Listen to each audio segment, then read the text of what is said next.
Friends, welcome to Chandini Niha channel. ఈరోజు నేను మీకు దోశల్లోకి, ఇడ్లీలోకి, బోండాల్లోకి, పునుగుల్లోకి టేస్టీ పల్లి పుట్నాల చట్నీ చూపిపోతున్నానండి. నా స్టైల్లో నేనైతే ఇలా చేస్తాను. సో అందుకే మీకు ఒకసారి చూపిపోతున్నాను.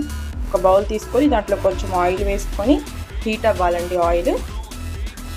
ఆయిల్ హీట్ అయిందండి. ఇప్పుడు దీంట్లోకి ఒక 5 పచ్చిమిర్చి తీసుకున్నాను. అవి ఇలా కట్ చేసుకొని ఫ్రై చేసుకోవాలి. ఫ్రై అవుతున్నాయి కదండి. ఇప్పుడు దీంట్లోకి కొంచెం కరివేపాకు, కొంచెం చిన్న ముక్క అల్లము. యాక్చువల్లీ కరివేపాకు మనం తాలింపులో వేస్తాం కదా, అప్పుడు తీసేస్తాం కదా, అలా తీయకుండా స్కిప్ చేయకుండా దాన్ని ఇది కూడా తిన్నట్టు ఉంటుంది. సో అందుకే నేను దీంట్లో కరివేపాకు కూడా వేసాను. చిన్న అల్లం ముక్క అండి, చాలా చిన్నది.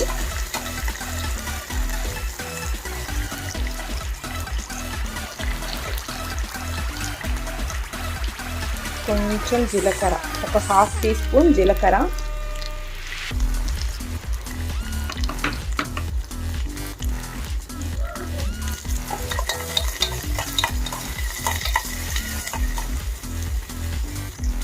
ఇప్పుడు దీంట్లోకి యాక్చువల్లీ మేము పొట్టు తీయమండి, సో అలానే వేస్తాం మేము పల్లీలు, దాంట్లో కూడా ఫైబర్ ఉంటుందని.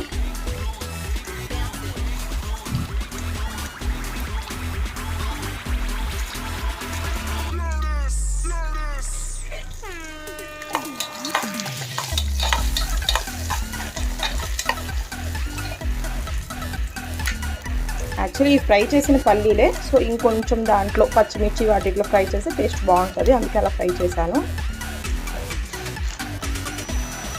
ఈ పుట్నాలు కూడా అంతే అండి, నేను పల్లీలు ఎలా తీసుకున్నానో పుట్నాలు కూడా అలానే తీసుకుంటాను.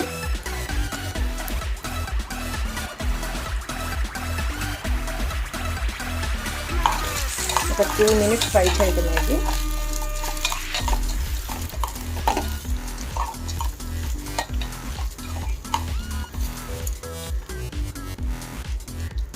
ఒక 2 మినిట్స్ ఫ్రై చేసిన తర్వాత వీటిని మిక్సీ పట్టుకోవాలి, జార్లో వేసుకోవాలండి. ఇప్పుడు దీన్ని మిక్సీ తిప్పుకున్నాము. ఈ మిక్సీ తిప్పేసుకున్నామండి. నాకెందుకో దీంట్లో తాలింపు వేస్తేనే టేస్ట్ అనిపిస్తుంది, అంటే నేను చట్నీలో తాలింపు వేసుకుంటాను. సో అది కూడా ఒకసారి చూసేద్దాం.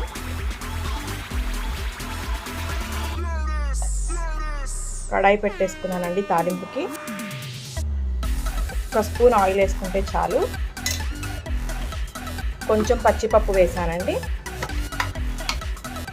కొద్దిగా జీలకర్ర, కొంచెం జీలకర్ర, కొంచెం ఆవాలు, కొంచెం కరివేపాకు. ఫ్రై అయిపోయిందండి.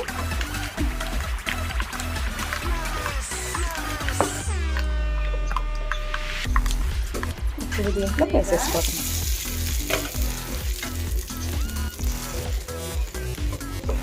అంతే అండి, టేస్టీ పల్లీలు వేసిన పుట్నాలు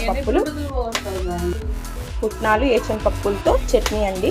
ఇలా తాలింపు వేసుకుంటే చాలా టేస్ట్ ఉంటుందండి చట్నీ. మీరు ఎప్పుడైనా ట్రై చేశారో లేదో, మా ఇంట్లో అయితే అలవాటు, నాకైతే బాగా ఇష్టం. అట్లా వేస్తేనే నాకు ఎందుకో చట్నీ నచ్చుతుంది, బాగుంటుంది, టేస్ట్ కూడా బాగుంటుంది. రోడ్ సైడ్ చేస్తారండి, సేమ్ ఇట్లానే చేస్తారు. మాకు తెలిసిన ఆంటీ ఉన్నారనమాట, ఆమెది టిఫిన్ షాపే. ఒకసారి చెప్పారనమాట, ఇలా ట్రై చేయి, నువ్వు బాగుంటుంది చట్నీ అని చెప్పారు. సో అందుకే ట్రై చేశాను. నాకు ఫేవరెట్ అండి, బాగుంటుంది. ఓకే అండి, మీరు కూడా ఇలా ట్రై చేయండి. ట్రై చేసి ఎలా వచ్చిందో నాకు ఒకసారి కామెంట్ చేయండి. నా ఛానల్ని సబ్స్క్రైబ్ చేసుకోండి, షేర్ చేయండి, లైక్ చేయండి. Thank you, bye.